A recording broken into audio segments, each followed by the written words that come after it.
Hey guys, welcome back to another video on the Inside Spurs channel. Happy Friday afternoon. Hope you're looking after yourself, and the Christmas period's been good, the week's been decent, and you're looking forward to a good New Year's weekend. Whatever you're up to, enjoy it.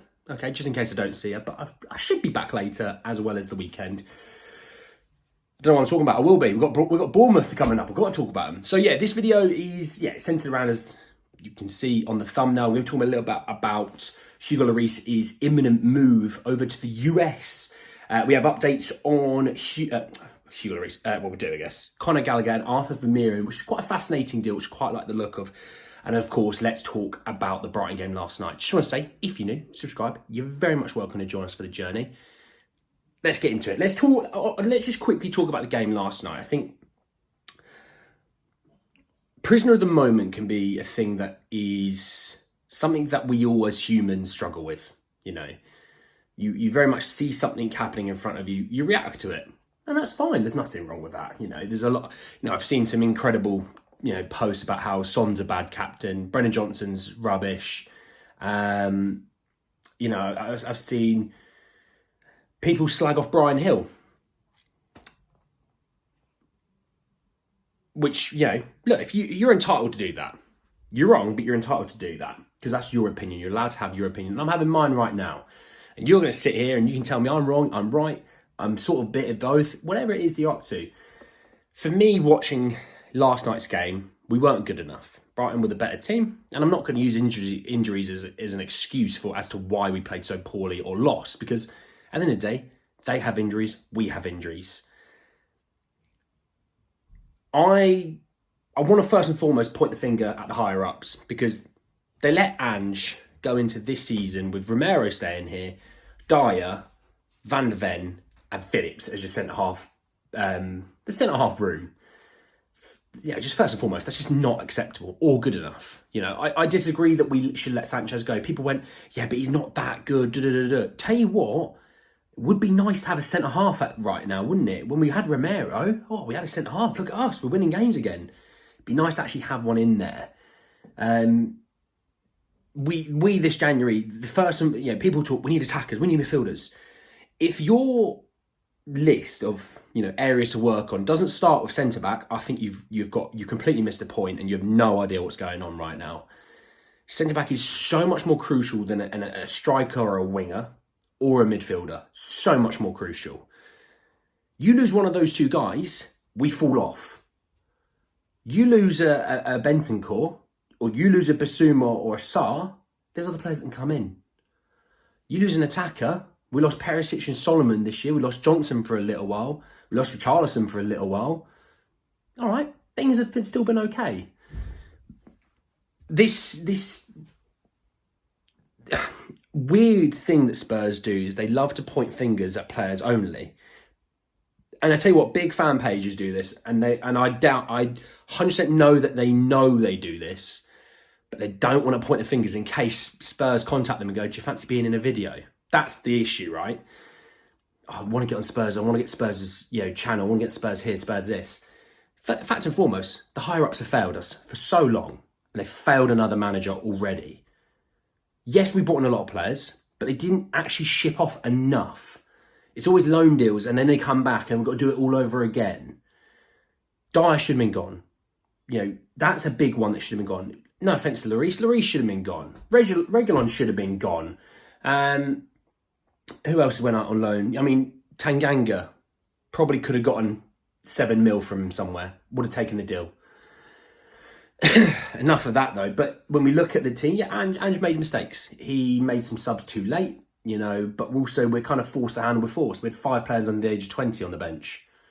Haven't got the depth right now. When you lose your 2 main centre-half, you lose your main 3 centre midfielders, you're missing some of your most key creative players as well. Things are tough. Things are. Absolutely.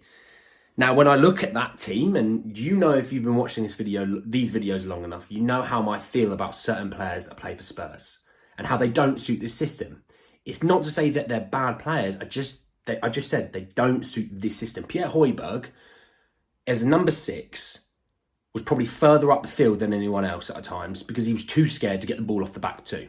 And when he did, it wasn't great. He was putting people into really bad positions. He was just he sometimes was trying to whip it around the corner, but long, and it was just going straight to their keeper. I thought Kulusevski was poor. A lot of bad touches. I mean, he gave away the penalty. For me, I think, look, when we've got 65% of possession, he's fantastic at the number 8, 10 role. When we haven't, not great. And that's my genuine opinion. It's not great.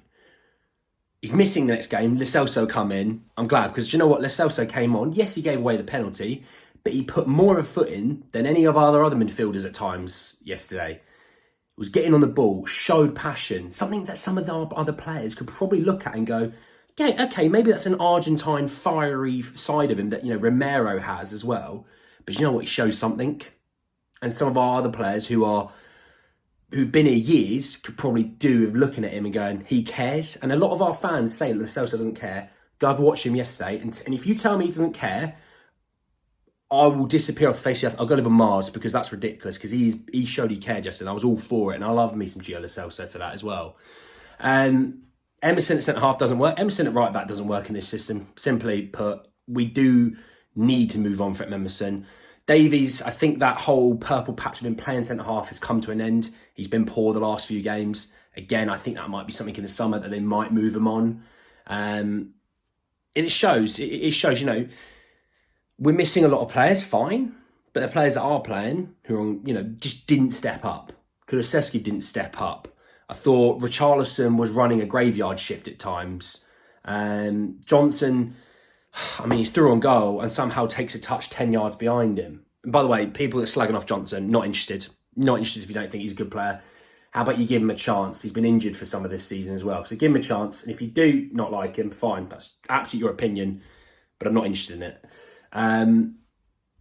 Vicario pulls off absolute worldy saves every single week because he's playing it, he's playing him behind a back four, which people go, poor as rubbish at defending, but then says nothing about the two, doesn't say anything about anyone else, because that's an agenda. I don't like Brian Hill, I don't like Giovanni Celso, agenda. Now, I may not think Højbjerg is good enough for this team. Same thing I think with Emerson, Dyer, quite a few players actually.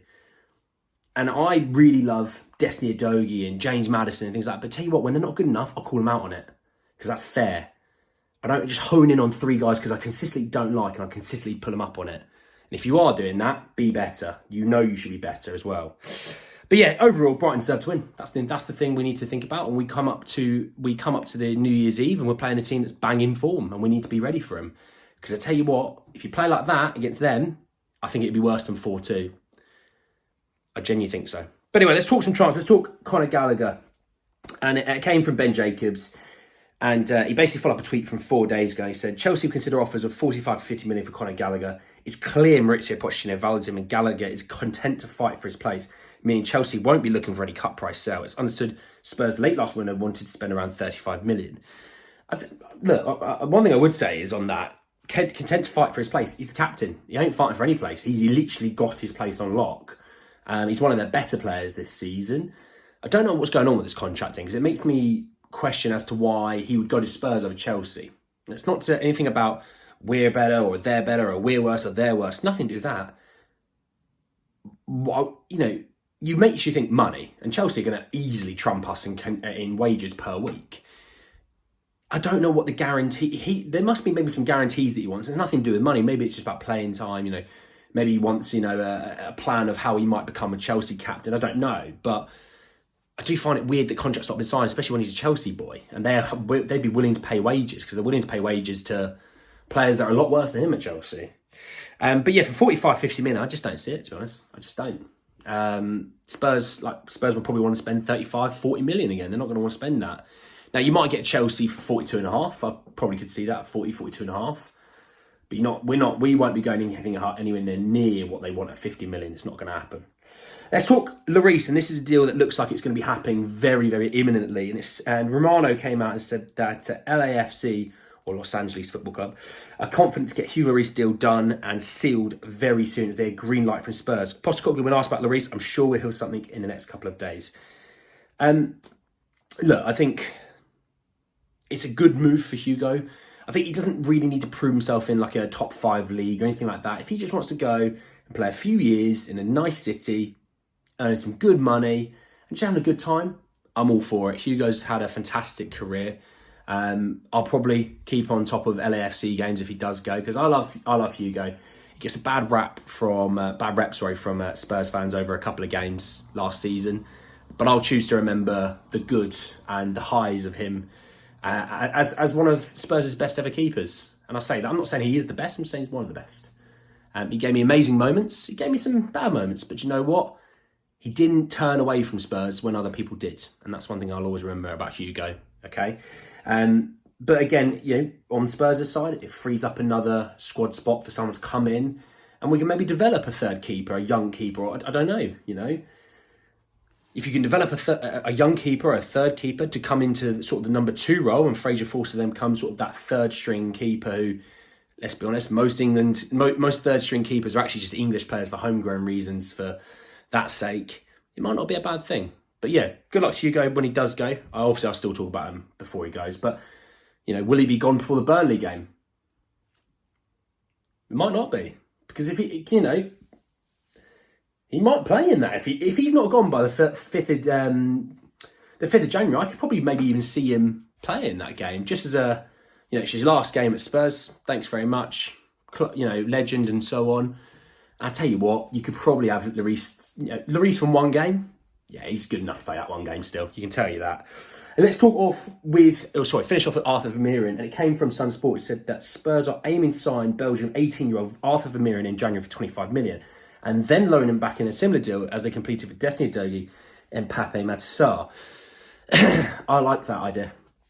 I do. I spoke about it with other players. I have no issues with it because it's worked out magically for both Sarr and Udogie. 2 of the more important players this season. I'm all for that, to be honest. And I think actually Antwerp will be very much up for that as well. Because then they go, great, we've got our money. We've still got our boy for at least another year. And maybe you actually get him. And maybe you say this January, say, look, we're going to buy him. But you know what I mean? Like money will come in sort of more in the summertime because they don't need to replace him. And say, hey, how about an 18-month loan deal? Unless it's a summer deal. If it's a summer deal, then send him out on loan for another season.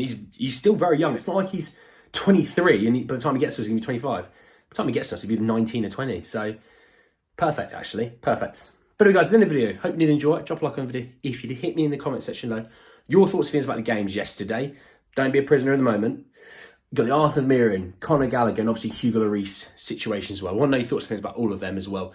Subscribe to the channel if you're new. Hit the bell notification for more. But anyway, guys, at the end of the video, I'll see you all very, very soon. Take care, guys.